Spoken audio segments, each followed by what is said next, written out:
In the small township of Inyanga, the smell of roasted maize mingled with the dust of unfinished roads, and where every homestead was a universe of whispered dreams and silent sacrifices.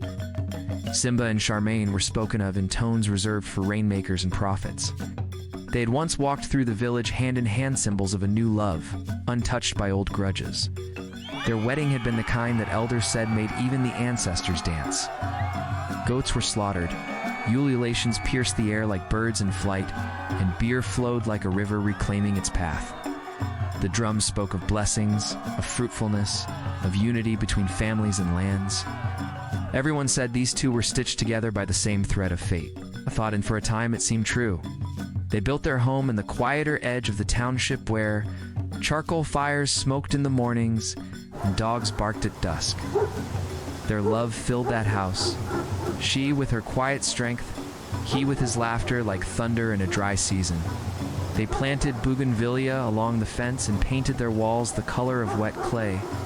At night, their laughter danced out of windows, warming the cool air.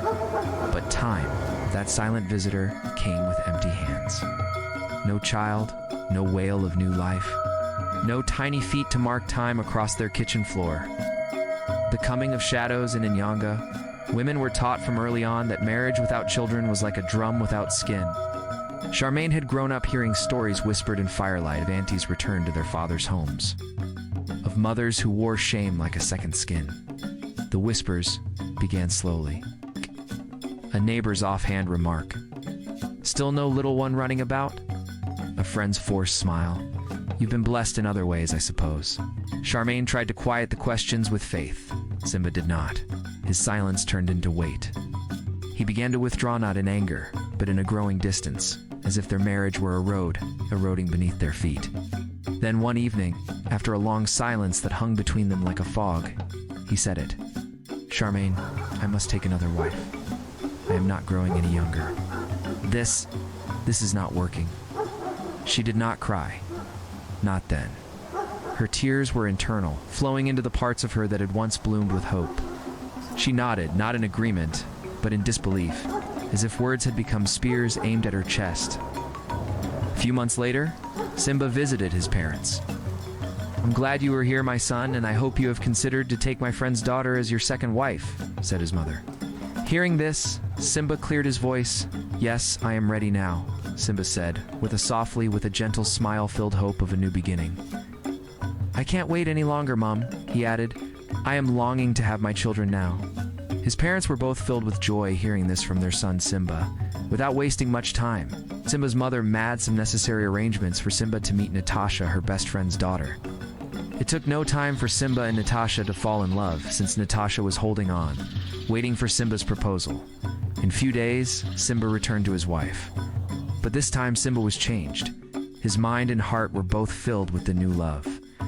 But Charmaine remained calm, pretending to be fine though she was dying inside. As time goes by, Simba sought a plan to chase Charmaine from their matrimonial home. Quickly he called Natasha, Hey, can you pack your things and to come to me? I can't stay far from you anymore, it's becoming unbearable. Natasha was so glad to hear this. Her heart was filled with joy and she couldn't sleep that night, for she couldn't believe. She was about to spend her life with Simba. Natasha never took time to think twice she wanted her man. With or without a wife, she longed to find herself in Simba's arms.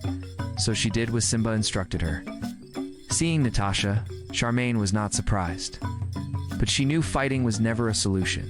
When Charmaine tried to speak, her words were met with stone. When she stayed silent, she was accused of bitterness. Sometimes he would shout, sometimes he would shove, sometimes he would not come home at all.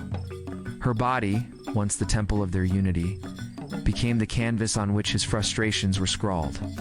One evening, after Natasha insulted her in their own kitchen, and Simba said nothing, only leaned back and smirked, Charmaine went to her room, packed a small bag, and stood at the door. She dialed her mother's number. Mom and Dad, can I come home? She expected silence, maybe disappointment. Instead, her father answered, Why do you speak as though our door ever closed? Come, my daughter. When Charmaine returned to her father's compound, her mother wept, not because her daughter had failed, but because she had survived. The women of the homestead gathered around her, aunties, cousins, old neighbors. They did not pry. They simply cooked her porridge, oiled her hair, and placed a stool outside for her to watch the chickens and breathe. She healed in the old ways. She prayed not for vengeance, but for vision. She wrote in the margins of old notebooks. She sang to herself while sweeping. She watched the sun rise and thanked it for showing up. Meanwhile, Simba took Natasha as his wife. They moved into the same house. He repainted the walls and removed Charmaine's framed beadwork. He laughed loudly at village meetings again. People said Simba is back to himself. But days became months. Months became years. Natasha's stomach remained flat. He did not speak of it at first, and anger returned this time toward her. She took tests. She changed diets, visited prophets. Still no child. In the 3rd year, Simba agreed to medical tests, and it was then that the silence thundered into his ears. He was the one who could not father children.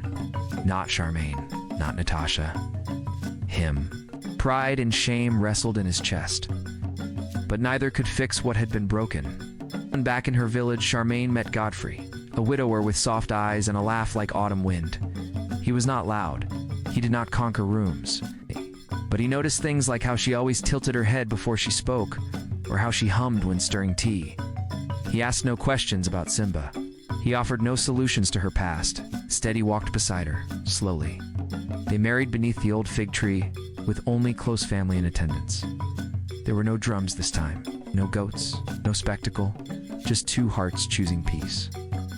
Within 2 years, Charmaine bore a son, then a daughter, then another son.